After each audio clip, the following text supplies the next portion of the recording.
iglesia, bendiciones.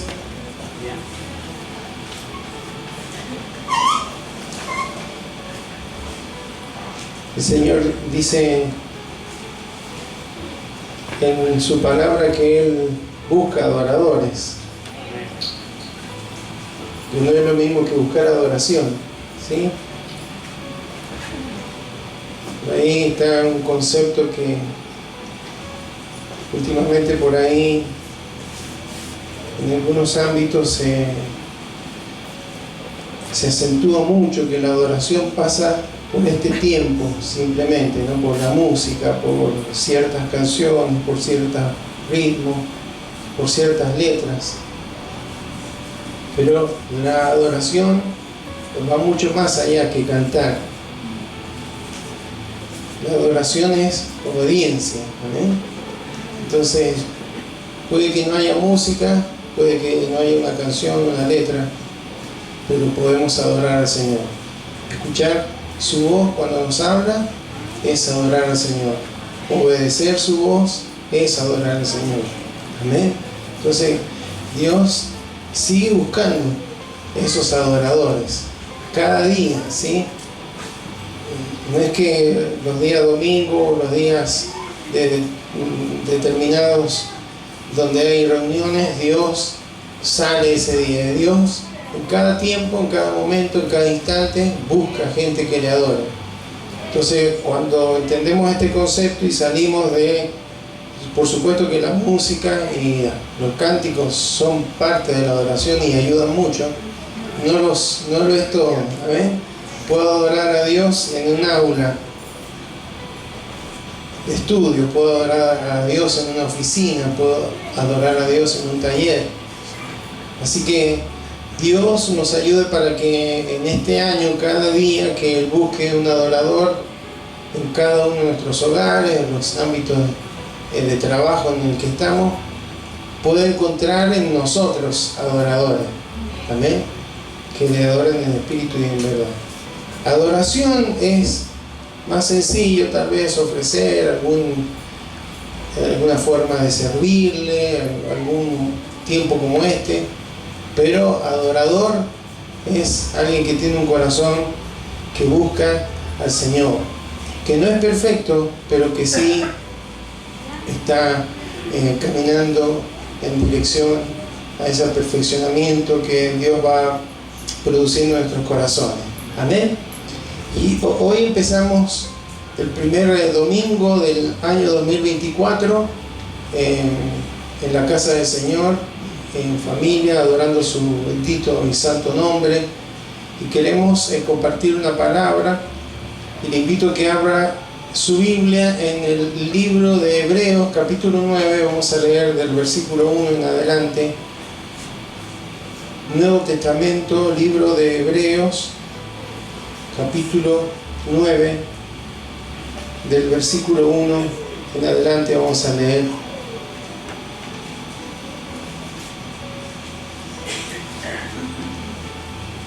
Y lo vamos a hacer en el nombre de Jesús.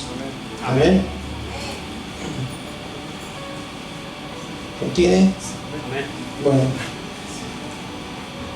Dice así: ahora bien, aún el primer pacto tenía ordenanzas de culto y un santuario terrenal, porque el tabernáculo estaba dispuesto así.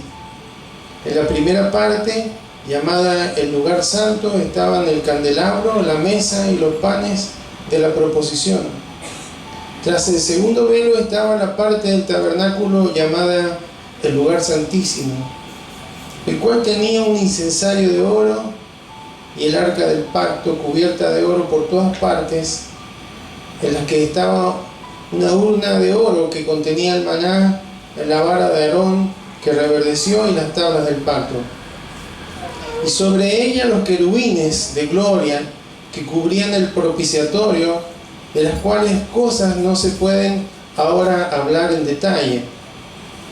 Y así dispuestas estas cosas, en la primera parte del tabernáculo entran los sacerdotes continuamente para cumplir los oficios de culto, pero en la segunda parte solo el sumo sacerdote, una vez al año, no sin sangre, la cual ofrece por sí mismo y por los pecados de ignorancia del pueblo, dando el Espíritu Santo a entender con esto que aún no se había manifestado el camino al lugar santísimo, entre tanto que la primera parte del tabernáculo estuviese en pie, lo cual es símbolo para el tiempo presente, según el cual se presentan ofrendas y sacrificios que no pueden hacer perfecto en cuanto a la conciencia al que practica este culto, ya que consiste solo en comidas y bebidas de diversas abluciones y ordenanzas acerca de la carne, impuestas hasta el tiempo de reformar las cosas. Pero estando ya presente Cristo, sumo sacerdote de los bienes venideros, por el más amplio y más perfecto tabernáculo, no hecho de manos, es decir, no de esta creación, y no por sangre de machos cabríos ni de becerros, sino por su propia sangre, entró una vez para siempre en el lugar santísimo, habiendo obtenido eterna redención. Amén. Invito que oremos al Señor. Bendito Señor, gracias te damos por esta mañana, gracias te damos por esta oportunidad de estar reunidos en tu nombre, en este día que hemos consagrado para ti. Desde el inicio, Señor, tú estableciste ese principio, y aún en tus mandamientos está, Señor, de guardar, de apartar, de prestar atención a ese día de reposo donde podemos, en familia, Señor, en la familia natural, pero también en la familia espiritual, honrarte a ti, Señor, reunidos en tu nombre y alabando y glorificando y exaltándote, Señor, por todo lo que tú eres, por todo lo que tú manifiestas en favor de nuestras vidas, Señor. Gracias, porque iniciamos un año con la expectativa, Señor, y nuestra mirada puesta en ti. Gracias, Señor, porque en lo natural este año se inicia de una forma difícil, con un montón de cambios que se están produciendo, Señor. No obstante, Señor, queremos mantenernos afirmados en la roca inamovible, que es Cristo, que es su verdad.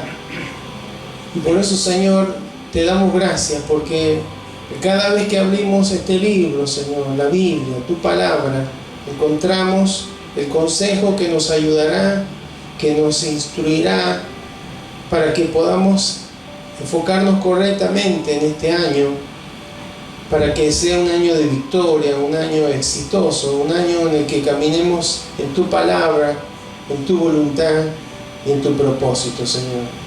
Háblanos en este día. Queremos, Señor, estar atentos, no solamente con nuestros oídos naturales, sino con los de nuestro corazón, para que tu palabra, Señor, sea implantada y que pueda llevar fruto, Señor, para la honra de tu nombre. Aquí estamos, Señor, para oírte a ti, Señor. Voy a hablar, pero, Señor, seas tú hablando a través de mi vida, Señor. Seas tú acomodando cada pensamiento, Señor, en mi corazón, para que pueda transmitir solamente aquello que tú quieres hablarnos en esta mañana. Te lo pedimos en el nombre de Jesús. Amén. Amén. Bueno, hay un gráfico que posible que usted lo vaya a ver ahí, que ¿se ve? Evidentemente. Bueno, ahí el de abajo es una representación, un dibujo de cómo se imagina, en función de todos los detalles que da la Biblia, cómo era el tabernáculo. Y en el de arriba es como un plano en el cual usted va a ver ahí que es como un terreno que está cerrado con unas cortinas, con unas telas blancas, y adentro Va a haber una primera parte que es el atrio, una segunda parte que es el lugar ya dentro de lo que es propiamente el tabernáculo, el lugar santo y el lugar santísimo. Así es como Dios diseñó y como Dios lo transmitió a Moisés para que pudieran construirlo. Era algo que se desarmaba, así que era todo de madera y telas. Se desarmaban porque mientras Israel anduvo por el desierto, cada vez que se movían, porque Dios indicaba que se tenían que mover, desarmaban todo, llegaban al lugar donde Dios les indicaba, armaban el tabernáculo, y alrededor del tabernáculo va a ver en el segundo dibujo que alrededor hay carpas, ¿sí? Porque todos estaban atentos y miraban, por ahí salían de esas carpas y miraban si la nube seguía ahí. Van a ver que hay una columna de humo en el altar de bronce, y después en el lugar santísimo hay como una nube, ¿sí? Porque eso es lo que probablemente veían en Israel todos los días, llamada Shekinah, ¿sí? Que implicaba la presencia de Dios en ese lugar. Entonces vemos que desde Génesis en adelante Dios siempre tuvo el interés de habitar, de tener comunión con el hombre, con el ser humano. Dice Génesis 3, por ahí por el versículo 8, que Dios se paseaba por el huerto, ¿sí? Había una constante comunión entre Dios y el hombre. Y sabemos que el pecado rompió esa comunión, ¿sí? La rebeldía, el querer ser Dios, el querer independizarse de Dios, rompió esa comunión. Pero Dios tenía un plan de salvación, un plan para revertir, para recuperar esa comunión que se había perdido, esa posibilidad de tener contacto con el ser humano, con la máxima expresión de su creación, al haberlo hecho a su imagen y semejanza. Y entonces, después del pecado, hermanos, a partir de ahí Dios empieza a dar detalle, empieza a revelar en una forma cada vez más clara en qué consistía ese plan. A la mujer le dijo, bueno, que de su simiente saldría quien vencería a la serpiente, ¿sí? al diablo. Abraham le dijo que de él, que en su simiente serían benditas todas las naciones de la tierra. Y así, a medida que fue transcurriendo el tiempo, Dios fue revelando cómo iba a hacer este plan. Fue dando palabras de profecía acerca de la venida del Mesías. Y una de las formas más claras en las que Dios manifestó este interés de Él de recomponer esa comunión con el ser humano fue la construcción del tabernáculo. Dios rescató a Israel de Egipto, y mientras estaba en el desierto, Dios le dio la instrucción a Moisés para que construyera este tabernáculo.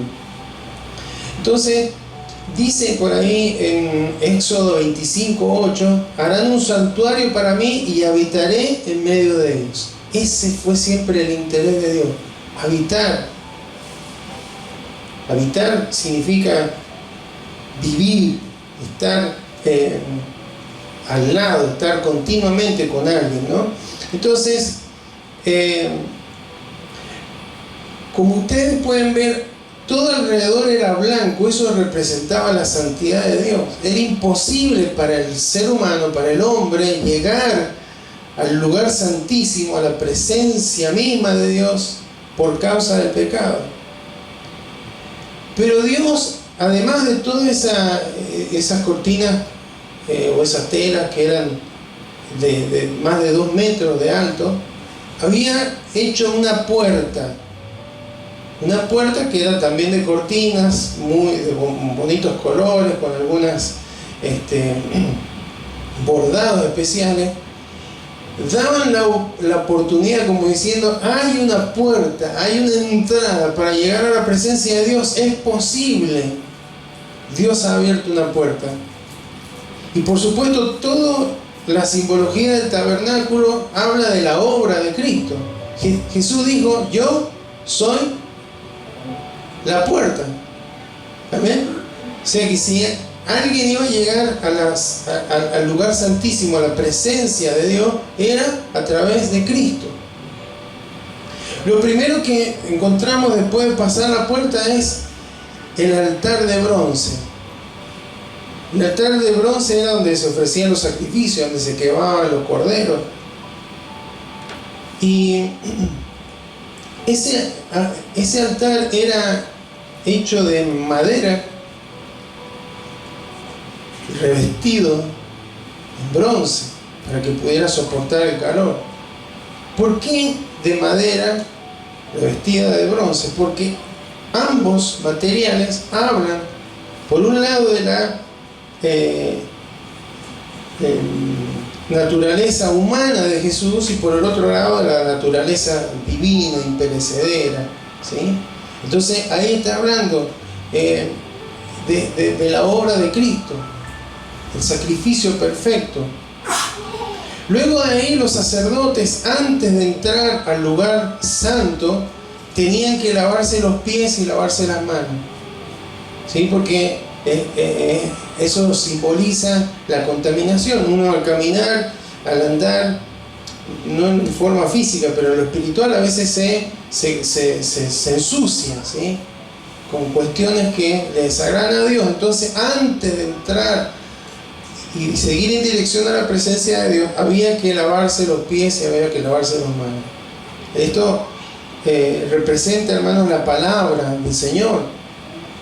Después de ser perdonado por los pecados, después de ser hecho el sacrificio por el pecado, hay que mantenerse limpio, y la palabra es la que nos mantiene limpios. Hay versículos, Juan 15:3 dice, ya vosotros estáis limpios por la palabra que os he hablado.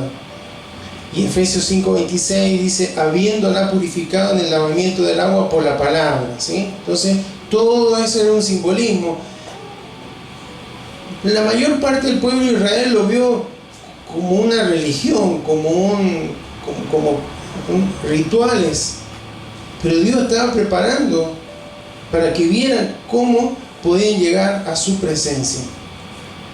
Después del altar o la fuente de bronce, esta donde se lavaban las manos y los pies los sacerdotes, estaba el lugar santo. Había una cortina por la cual tenían que cruzar, y en ese lugar santo estaba el candelabro, ¿sí? Que estaba encendido permanentemente con aceite de oliva.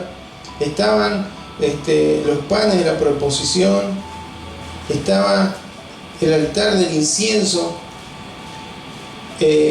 cada uno simbolizando, por supuesto, por un lado el pan, la vida que Cristo ofrece, ¿no? El alimento espiritual. El candelabro de tener luz, salir de las tinieblas. Ese lugar era un lugar cerrado, muy oscuro, en el medio del desierto. La única luz que había era el candelabro. Y luego tenemos el altar del incienso, que en el libro Apocalipsis dice que representa las oraciones de los santos, ¿no? Entonces, un lugar donde podían ingresar los sacerdotes, lo podían hacer cada día. Había que mantener el fuego encendido, había que mantener el aceite en la lámpara, había que mantener los panes frescos. Pero luego había otra cortina, otro velo, que separaba el lugar santo del lugar santísimo. Y en ese lugar solamente podía ingresar el sumo sacerdote, como lo dice ahí en uno de los versículos que leímos, una sola vez al año. Podía ingresar ahí, y no sin sangre. O sea, después de haber quemado el cordero para expiación de los pecados propios y de todo el pueblo de Israel, y de haberse lavado las manos, llevaban un recipiente en la sangre de ese cordero para derramarla sobre ese arca que había ahí, Fundamentalmente había que derramarla sobre la tapa llamada propiciatorio, ¿no? La tapa era toda ese arca, el arca del pacto, era hecha de madera bañada en oro, ¿sí? Y adentro tenía las tablas de la ley, como leímos recién, un recipiente con maná y también la vara de Aarón que reverdeció. Todo con un simbolismo. Dice ahí en un versículo, no podemos hablar en detalle ahora de ello porque es muy amplio, ¿no? Usted quédese con ese, vamos entrando de a poquito hasta llegar al lugar santísimo. Y en esa etapa llamada propiciatorio, que significa cubierta o cubrir, habían dos ángeles, dos querubines,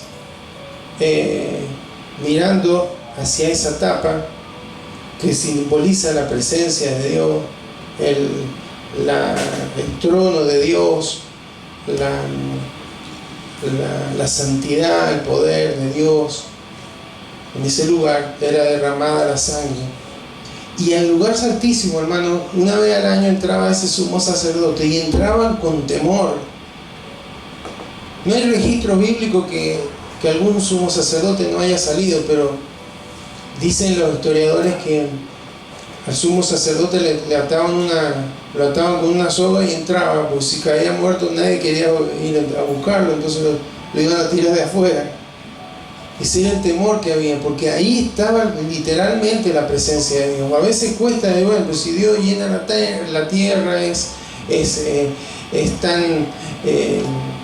tan grande ese espíritu, no hay lugar donde Él no esté. ¿Cómo va a estar siempre en ese lugar? Bueno, en su gracia, en su misericordia, Dios se manifestaba en ese lugar. Entonces, allí cuando derramaba la sangre, Dios aceptaba o no ese sacrificio. Había un mensaje, había una palabra, había una instrucción para ese sumo sacerdote. Y cuando el sumo sacerdote salía, el pueblo con júbilo alababa y glorificaba a Dios porque los pecados del pueblo habían sido perdonados. Amén.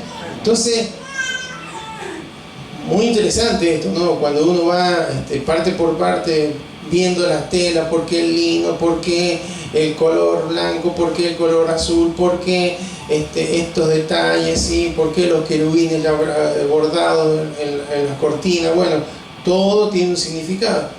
Pero de lo que Dios nos va a hablar ahora es de ese interés que siempre ha tenido de que nosotros podamos disfrutar de su presencia,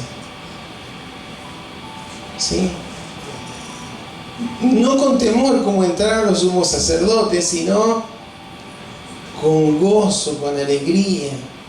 Hoy usted y yo podemos tener comunión con Dios como la tuvo Adán en su momento y Eva.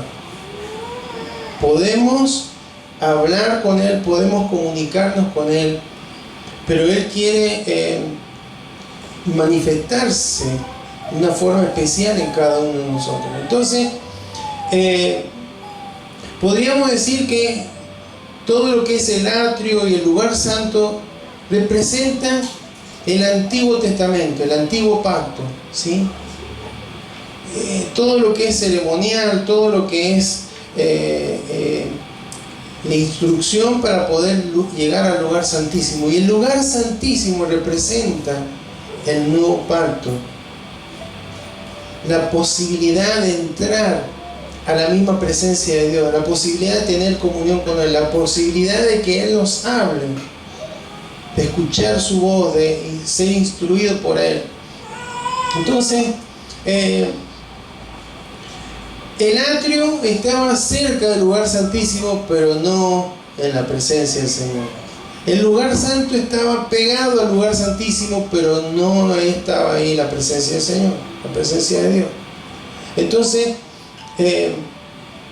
lo que Dios nos habla, lo que Dios les habló a los hermanos, a los cristianos hebreos en esta carta, era porque, claro, muchos aún habían sido sinceros, habían creído en Jesucristo y demás, pero seguían practicando, seguían en el antiguo pacto, ¿sí? Seguían llevando las ofrendas, seguían llevando los sacrificios. Y entonces Dios les habla, y por eso también hoy Dios nos habla. ¿Por qué? Porque el interés del Señor es que usted y yo podamos disfrutar de la presencia del Señor. No de que estemos cerca, sino de que estemos en la presencia del Señor. Podemos como creyentes pasar nuestra vida en los atrios. Los atrios es, entramos por la puerta, creímos en Jesucristo, hemos tenido un encuentro con Él, pero no avanzamos, siempre estamos con los mismos pecados, yendo al altar, reconociendo que otra vez caí, otra vez pequé, otra vez fallé, siempre siendo lavados, siempre siendo confrontados con la palabra, pero no avanzar hacia la presencia del Señor. Estar cerca, servir, hacer cosas, pero no disfrutar de la presencia del Señor. Podemos también estar en el lugar santo, no estar en tinieblas, estar en luz, tener el alimento, tener vida. Podemos orar, clamar al Señor, pero no estar en la presencia del Señor, no recibir una palabra de Él. A veces pasa que pensamos que Dios nos habla, por supuesto, fundamentalmente a través de su palabra. Nos habla a través de ella. Y no nos va a hablar algo que no nos va a decir algo de Dios jamás que pueda contradecir su palabra escrita. Pero estar en la presencia de Dios y que Él nos hable no significa que nos va a traer un nuevo evangelio, sino que significa que dentro de lo que Dios ha hablado va a remarcar, va a indicar, va a manifestar algo preciso de su palabra que estamos necesitando en un momento determinado. ¿Y cuánto necesitamos de esto, hermano?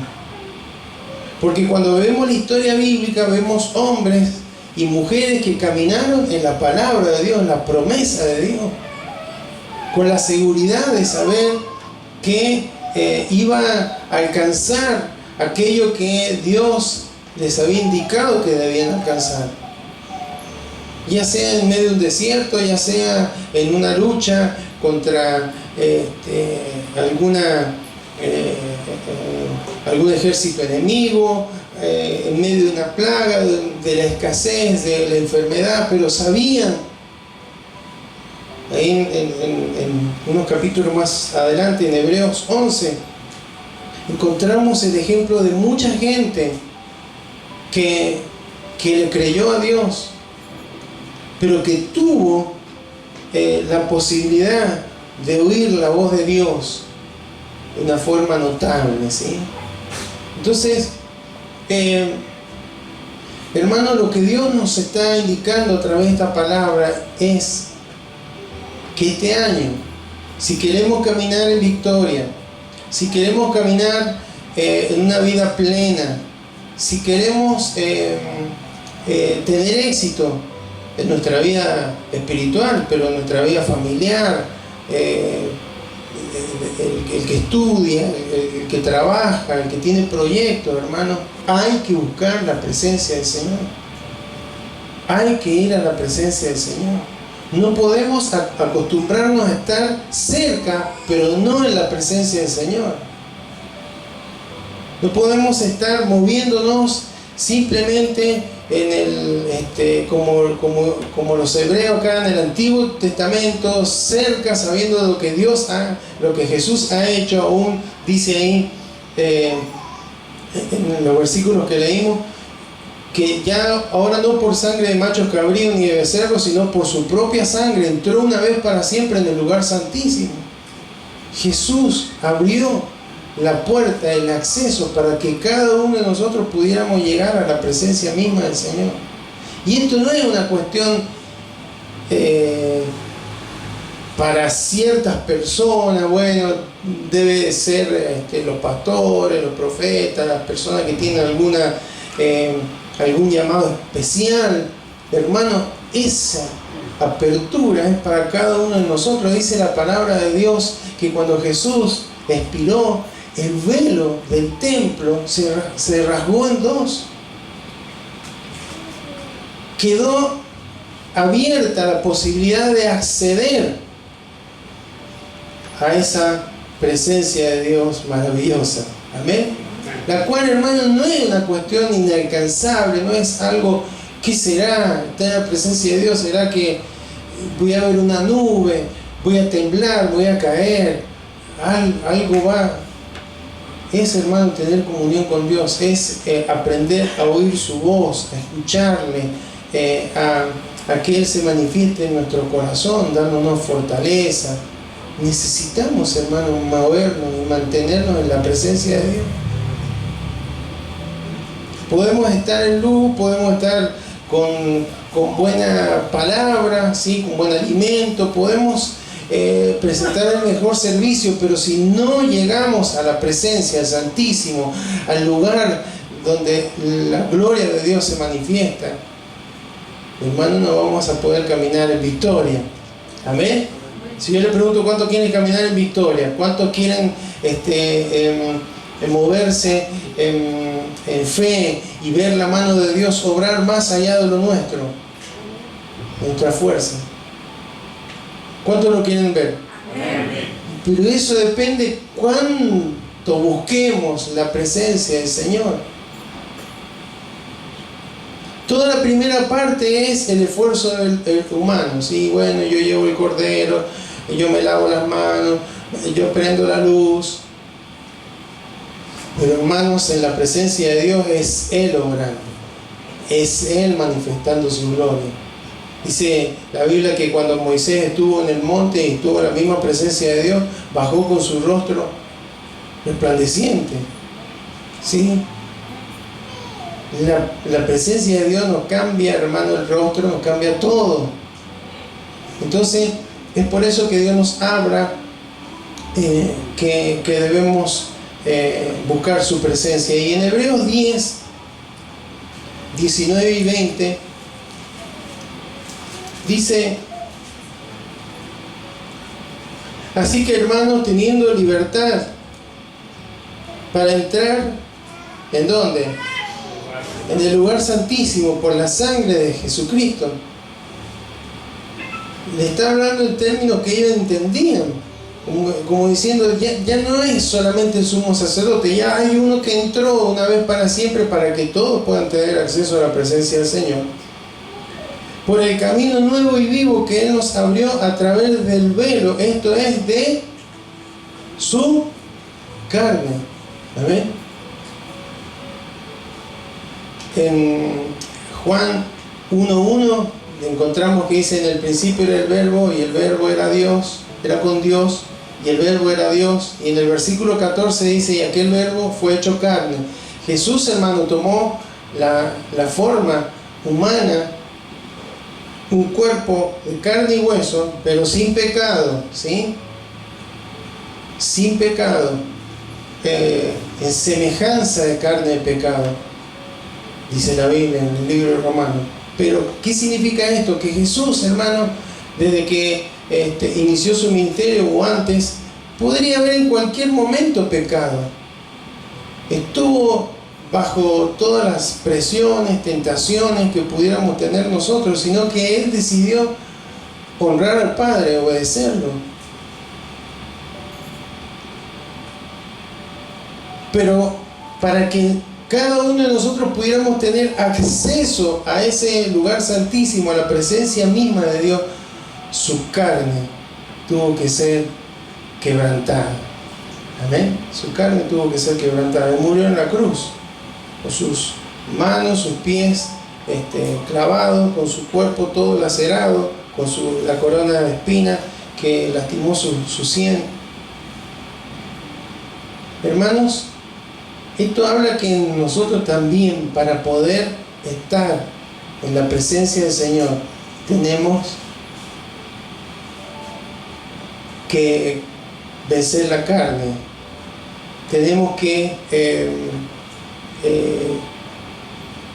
decirle no a los deseos de la carne. Y esa es la diferencia entre el antiguo y el nuevo pacto, ¿sí? Que hoy usted y yo, por los méritos de Cristo, podemos quebrantar la carne. La carne es lo que surgió al momento de que Adán desobedeció a Dios, de que Adán dijo: yo puedo ser mi propio Dios, no es necesario rendirle cuentas a nadie, yo puedo hacer mi vida como yo quiero. Bueno, así no fue. Y dice la Biblia que nosotros vamos aún como hijos de Dios, nacidos de nuevo, con una nueva naturaleza, vamos a luchar con la carne hasta que Cristo venga por nuestras vidas. Entonces, si ya el acceso a la presencia de Dios ya está libre, lo leímos recién, por la sangre de Cristo, ¿qué es lo que nos limita a vivir en la presencia de Dios? Nuestra carne, el no quebrantar nuestra carne. Romanos 6:6, ya terminamos con estos últimos versículos. Sabiendo esto, que nuestro viejo hombre fue crucificado juntamente con él, para que el cuerpo del pecado sea destruido, a fin de que no sirvamos más al pecado. Eso es lo que hizo el Señor Jesús. Eso es lo que manifestamos cuando nos bautizamos, algo que fue operado en nuestro corazón. Gálatas 2:20 dice: con Cristo estoy juntamente crucificado, y ya no vivo yo, mas vive Cristo en mí. Y lo que ahora vivo en la carne, lo vivo en la fe del Hijo de Dios, el cual me amó y se entregó a sí mismo por mí. Amén. Entonces, hermanos, cada uno de nosotros debemos confrontar a nuestra carne, a nuestra alma, a nuestros pensamientos, a nuestra razón, a nuestras emociones, nuestra voluntad muchas veces influenciada por el sistema en el que vivimos, y debemos, con la ayuda del Espíritu Santo, hermanos, vencerla. Debemos llevarla a la cruz, negarnos a nosotros mismos, como dice el Señor, para que podamos, hermanos, tener día a día ese acceso a la presencia misma del Señor. Lo que impide, hermanos, que vivamos en la presencia del Señor y de que su gloria se manifieste en favor de nuestras vidas es nuestra carne. Amén. Entonces, si en este año, hermanos, queremos caminar con una vida abundante, victoriosa, que podamos tener éxito en aquello que, éxito en términos delante de Dios, no delante del mundo. Delante del mundo podemos tener éxito haciendo lo que a Dios le agrada, ¿sí? Eso nos van a aplaudir, pero el éxito de hacer la voluntad de Dios, de cumplir el propósito de Dios, de caminar en su palabra, hermanos, necesitamos ir a la presencia de Dios. Amén. Vivir en la intimidad de la presencia de Dios. Eso fue el objetivo de Dios siempre, desde un principio. Y como el pecado lo rompió, Él tuvo un plan para que se pudiera resolver esa situación y hoy pudiéramos tener comunión con Él. Pero tenemos que aprovechar esa oportunidad, acercarnos confiadamente al trono de la gracia de Dios, donde encontraremos de su misericordia y el oportuno socorro para nuestras vidas. Amén. Entonces, Dios, hermano, está interesado que usted y yo podamos acceder a esa presencia preciosa del Señor. Que no sea esto una cuestión de días. Bueno, el domingo voy a estar en la presencia del Señor, o en la determinada reunión, ese es el momento que estoy en la presencia de Dios. Eso es lo que estaba tratando de corregir el autor de Hebreos hacia los creyentes hebreos. No es eso. Es vivir en comunión con Él, es buscar su rostro, es oír su voz, es darnos tiempo para que Él trabaje en nuestros corazones, trabaje en nuestras vidas, hermanos. Hay una posibilidad preciosa de vivir una vida en abundancia, pero esa vida en abundancia está en la presencia del Señor. Amén. Y esto no es algo teórico, ¿no? Decir, bueno, sí, esto del tabernáculo, ya me lo aprendí, está la puerta, los atrios, y la Biblia dice que tengo que entrar con sus puertas con acción de gracias, por sus atrios con alabanza. Bueno, Dios me perdona los pecados por la sangre de Cristo, me puedo lavar por la palabra, puedo estar con una vida plena, con pan del cielo que es Cristo, con la luz que Él me da, puedo comunicarme con Dios, hermano, pero no es simplemente eso, es la presencia de Dios, la presencia de Dios manifestándose una y otra vez en nuestros corazones, hermanos, y este es el llamado de Dios para nuestras vidas. Él nos invita a que no tengamos temor, a que no nos quedemos, a que no nos quedemos cerca de su presencia, sino que avancemos más allá. Hay un velo que ya fue roto, que ya fue, que era el velo simbólico que separaba al pueblo de la presencia de Dios. Ese ya lo hizo Jesús en la cruz. Ahora hay otro velo que hay que vencer. Dice ahí en Hebreos capítulo 4, creo que el versículo 12, que la palabra de Dios es como una espada de dos filos que penetra hasta lo profundo y que separa el alma del espíritu. Amén. Entonces hay que confrontar, hermano, nuestra alma, cómo estamos viviendo en este tiempo. El alma vive en el antiguo pacto. El alma se conforma con los atrios, con la alabanza, con rituales, con costumbres. El alma se conforma con estar en luz, saber cosas que Dios ha revelado en su palabra, poder hablarle a través de nuestra oración. Pero el espíritu, hermano, es el que le busca con intensidad, es el que sabe oír su voz, es el que entiende cuando le está indicando algo, cuando quiere corregir algo, cuando quiere afirmar algo en nuestros corazones, hermanos, y por eso necesitamos buscar la presencia del Señor. En el antiguo, la parte del atrio, la parte del lugar santo, hermano, es la religión, la religiosidad, simplemente hacer tal y determinadas cosas. Estar en la presencia de Dios, en una vida consagrada a Él, es una vida en comunión con Él, es una vida, como les decía al principio, de adoración, de alguien que se postra en su presencia, que le busca y que está dispuesto a obedecerle lo que sea que Él le esté indicando hacer. Amén. Ya el acceso no está restringido, pero sí, hermanos, hay que confrontar, hay que decirle no a los deseos de nuestra carne. La carne no le gusta estar en la presencia del Señor.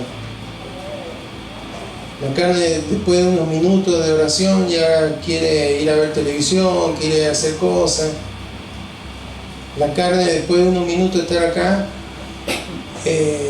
ya son las 11:20. Hay que hacer la comida, a veces la termina el pastor, ya entendí lo que es el tabernáculo. La carne es así. No, mañana tengo que ir a hacer unos pagos, tengo que hacer esto, tengo que hacer aquello, y capaz que el martes puedo entrar a la presencia del Señor. Entrar, eso significa tiempo, eso significa apartarse, eso significa meditar, eso significa tiempo de silencio. Amén. ¿Cuántos quieren tener una vida victoriosa este año? ¿Sabe de qué depende? De cuánto tiempo pasemos en la presencia del Señor. No haciendo cosas para el Señor. No simplemente teniendo actitudes buenas, buenos hábitos. No, va más allá. Va a acercarnos confiadamente a su trono de gracia donde Él nos marca, donde Él nos habla, donde Él nos corrige, donde Él nos instruye, donde Él nos da indicaciones claras para que podamos seguir adelante en todo lo que Él quiere hacer con cada una de nuestras vidas. Amén. Pero hay que animarse. Pero no es que uno deba tenerle temor al Señor, porque bueno, a lo mejor me va a retrar, a lo mejor me va a hacer sentir una sensación fea. No. Lo que pasa, hermano, es que la carne no está dispuesta a buscar la presencia del Señor. Amén. Nuestras emociones, nuestro intelecto, nuestra voluntad a veces no quiere rendirse totalmente al Señor. Pero Dios nos dice, vos querés tener una vida victoriosa, vos querés tener un matrimonio victorioso, una familia victoriosa, una empresa, un trabajo, un estudio en victoria, tenés que buscar mi presencia. Todo lo que yo hice desde el principio, desde que el hombre cayó en pecado, hasta que mi hijo murió en la cruz, lo hice para recuperar esa comunión. Y eso es lo que estoy valorando en este tiempo. Y usted y yo, hermanos, somos gente que tenemos la posibilidad de meternos en su misma presencia, de tener comunión con Él, de oírle hablar y, hermanos, tener una vida abundante, la cual solamente proviene de Él. Amén. Así que esta es la palabra del Señor para este día y para este año. Busquemos la presencia de Dios. Hace poco escuchaba un pastor que hablaba el pastor Juan Gómez, que llegado a determinada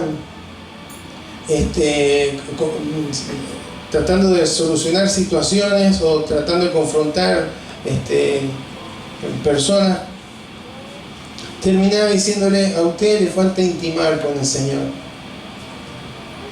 a usted le falta intimidad con el Señor. Cuando hay muchas cosas de la carne que surgen, hermano, nuestro carácter, nuestras formas, nuestros enojos, es que falta ir al Santísimo.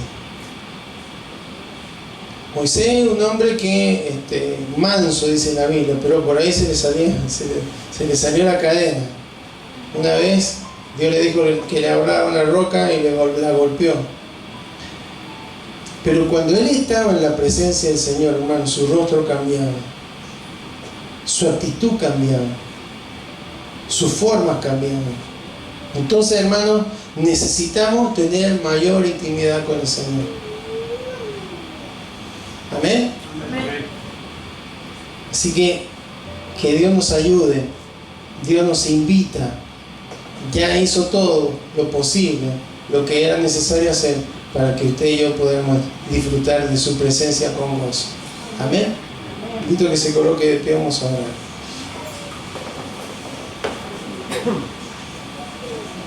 Bendito Dios, te damos gracias por este día, Señor. Gracias porque en la cruz te hiciste pecado. No es que fuiste pecador, cargaste con nuestros pecados, y esa obra, Señor, fue concluida porque tu sangre fue derramada para cubrir nuestro pecado. Esa sangre que en el antiguo pacto los sumos sacerdotes derramaban sobre el propiciatorio y que cubrían los pecados de toda una nación, tú la derramaste en la cruz para cubrir los pecados de cada uno de aquellos que creerían en ti, Señor. Gracias,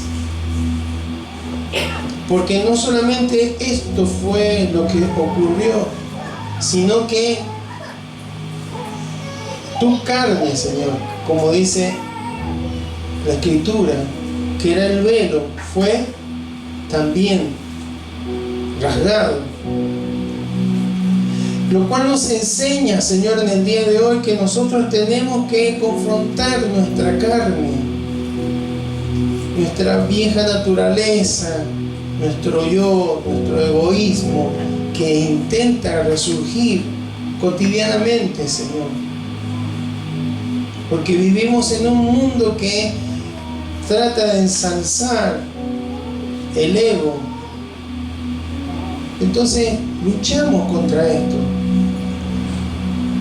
Y a menos que podamos decirle no a nuestra carne, a menos que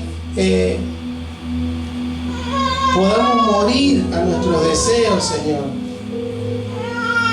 y darle lugar a tu deseo en nuestro corazón, no vamos a poder disfrutar de esa tu presencia en plenitud. Por eso, Señor, queremos en este día pedirte que nos ayudes como iglesia, Señor, como redil. Tú nos traes esta palabra específicamente, Señor, que nos habla de una invitación que tú nos haces a acercarnos a tu trono de gracia. Ya no habrán unos querubines de oro, no habrá un arca, no habrá una nube, pero sí, Señor, tu presencia manifestándose en nuestros corazones, Señor. ¿Cuánto necesitamos de tu presencia, Señor? ¿Cuánto necesitamos, Señor, de tu poder manifestándose en nuestros corazones? Llevándose toda intranquilidad, llevándose toda ansiedad, llevándose todo mal pensamiento, sanando toda herida, trayendo paz en medio de la dificultad. Señor, queremos ser gente que viva en intimidad contigo, Señor, en una comunión plena. Tú no nos has llamado a vivir una religión, tú nos has llamado a vivir una vida en abundancia. Y esa vida en abundancia se encuentra en tu presencia, Señor. Lo cual no significa que estemos todo el día orando, todo el día leyendo la Biblia, todo el día metidos en la iglesia. Significa que siempre habrá una prioridad para buscarte, para oír tu voz. Y esa comunión, esa intimidad nos permitirá oírte en el trabajo, oírte en el hogar, oírte en el colegio, en la universidad. Discernir aquello que tú nos estás indicando, decisiones que tenemos que tomar, actitudes que tenemos que corregir. Señor, gracias porque tú eres maravilloso, Señor. Somos un punto en medio de todo el universo que tú has creado, pero has considerado tan importante, Señor, esa comunión con nosotros, que enviaste a tu Hijo para que pudiera ser una realidad. Y no queremos menospreciar semejante acto de amor para con nuestra vida, Señor. No queremos pensar en la eternidad o en la vida eterna en forma de cuando partamos de este mundo. Simplemente hoy podemos disfrutar, hoy ya tenemos esa vida, Señor, y queremos caminar en esa vida abundante, Señor. Y para ello luchamos contra nuestras emociones, con nuestros temores, con nuestros caracteres, con nuestros enojos, con nuestras amarguras, con nuestras tristezas, con nuestros deseos, Señor. Pero queremos decirle no a la carne, los razonamientos, los pensamientos, los argumentos que muchas veces tenemos y que nos apartan de tu presencia, Señor. Queremos entrar a esa tu presencia de una forma simbólica, porque tú estás en nuestros corazones, pero no que estemos cerca, sino disfrutar de esa comunión, de buscarte, de aprender a oír tu voz. Señor, ayúdanos como iglesia, porque de esa manera, Señor, vamos a crecer, vamos a avanzar, vamos a hacer aquello que puedan marcar una diferencia, Señor, en medio de la sociedad. No solamente por el lugar en el que nos congregamos o por las formas que tengamos de conducirnos simplemente, sino por nuestro testimonio, por nuestro semblante. Porque cuando más tiempo pasamos con alguien, más nos parecemos a esa persona. Y queremos parecernos más a ti, oh Señor. Cuando vemos a un hijo al lado de su padre, por lo general decimos, es igual, tiene las mismas expresiones, los mismos rasgos. Señor, queremos que esto sea una realidad en nuestras vidas, Señor. De pasar tanto tiempo, Señor, en tu presencia, que cada día nos parezcamos más a ti, Señor, de manera de poder ser un testimonio vivo, Señor, de hombres y mujeres que han sido transformados, que están siendo perfeccionados y que son instrumentos en tus manos para la bendición de muchos, Señor. Aquí estamos, Señor. Aquí estamos, Señor. Nos acercamos a tu trono de gracia. Nos acercamos a tu trono de gracia, Señor. Reconocemos que muchas veces estamos cerca, pero no en tu presencia. Muchas veces estamos en luz, pero no reflejamos tu luz. Muchas veces tenemos conciencia de que tenemos vida, de que tú eres nuestro pan de vida, pero no manifestamos esa vida abundante. Señor, queremos caminar este año en tu misma presencia, Señor, en tu misma presencia. Y así como Israel en el desierto, cuando la nube se movía, todo se movía, Señor, queremos movernos a donde tú nos guíes, como tú nos guíes, y hacer tu voluntad siempre. Te bendecimos, Señor, en esta mañana. Te bendecimos, Señor. Te bendecimos, Señor. Gracias, Señor, porque tú estás aquí, Señor. Gracias, Señor. Honramos tu nombre, Señor.